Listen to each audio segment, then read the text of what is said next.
गरीब की बेटी, गरीब की बेटी। एक बार की बात है, एक गरीब लड़की रीना व उसकी माँ लक्ष्मी सड़क पर जा रहे थे। वह अपने गांव से काफी दूर पहली बार इस शहर में आए थे। कुछ आगे आकर वह दोनों एक चाय वाले की दुकान पर रुक गई।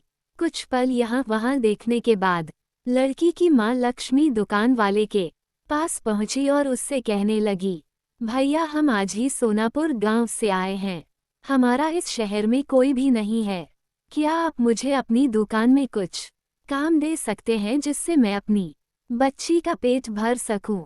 इस पर चाय की दुकान वाला कहने लगा, बहन मेरे पास तुम्हारे लिए कोई बड़ा काम नहीं है और ना ही मैं तुम्हें इतने पैसे दे पाऊंगा। इस पर लक्ष्मी कहने लगी, भैया मुझे पैसे की जरूरत नहीं है, मैं आपके बर्तन भी मांज लूंगी, बस आप उसके बदले में मुझे इतना खाना दे देना कि जिससे मेरी बच्ची का पेट भर सके। दुकान वाला कहने लगा, ठीक है बहन, लेकिन तुम रहोगी कहाँ?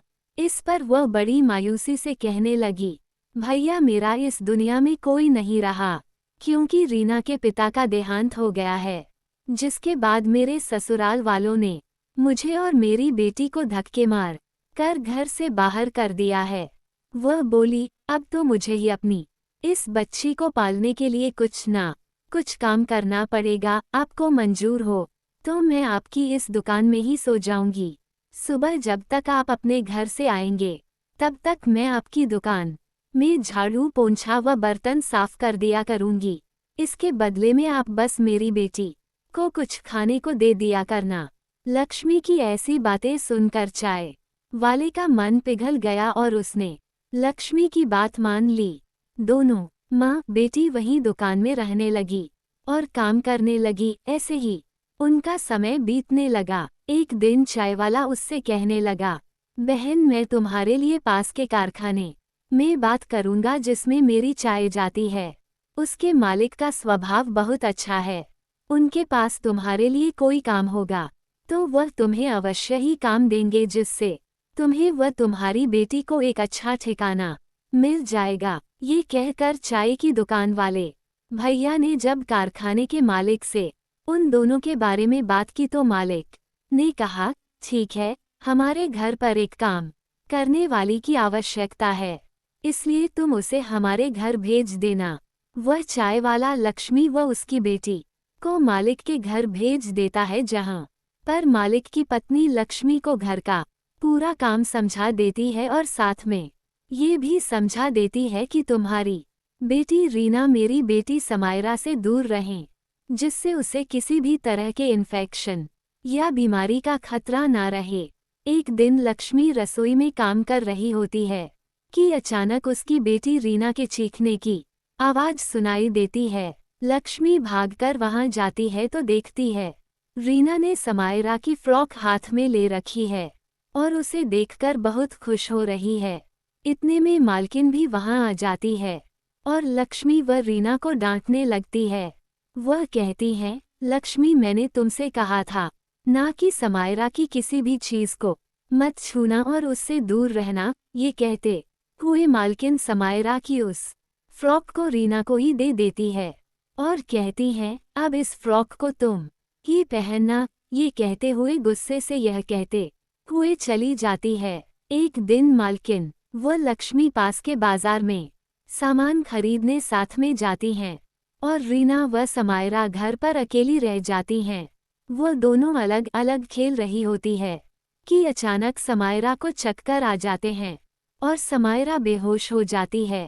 तभी पास ही खेल रही रीना की नज़र समायरा पर पड़ जाती है और वह भागकर उसके पास पहुंच जाती है।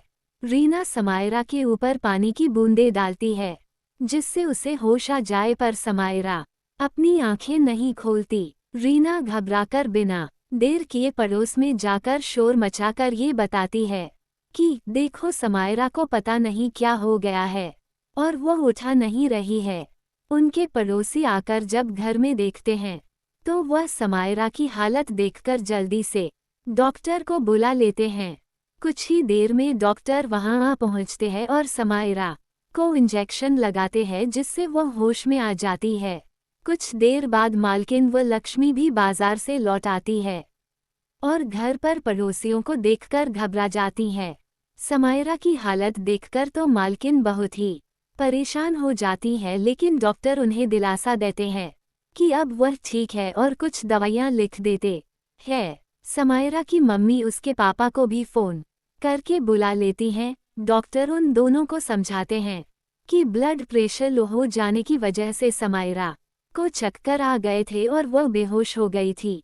ऐसे में अगर सही समय समय पर रीना पड़ोस में जाकर लोगों को नहीं बुलाती तो कुछ भी हो सकता था। वह रीना की बहुत तारीफ करते हैं और कहते हैं अगर यह समझदार लड़की यहाँ ना होती तो पता नहीं आज क्या हो जाता।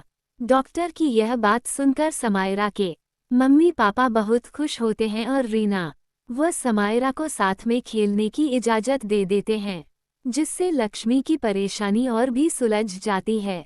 अब वो खुशी खुशी मन लगाकर उनके घर में काम करती थी और अब उसे अपनी बच्ची की भी चिंता नहीं रहती थी, क्योंकि अब रीना और समायरा सारा समय साथ खेलते रहते थे।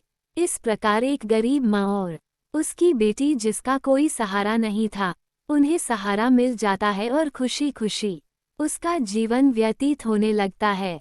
इसलिए हमें कभी भी जीवन की कठिनाइयों के सामने हिम्मत नहीं हारनी चाहिए और डटकर उनका सामना करना चाहिए।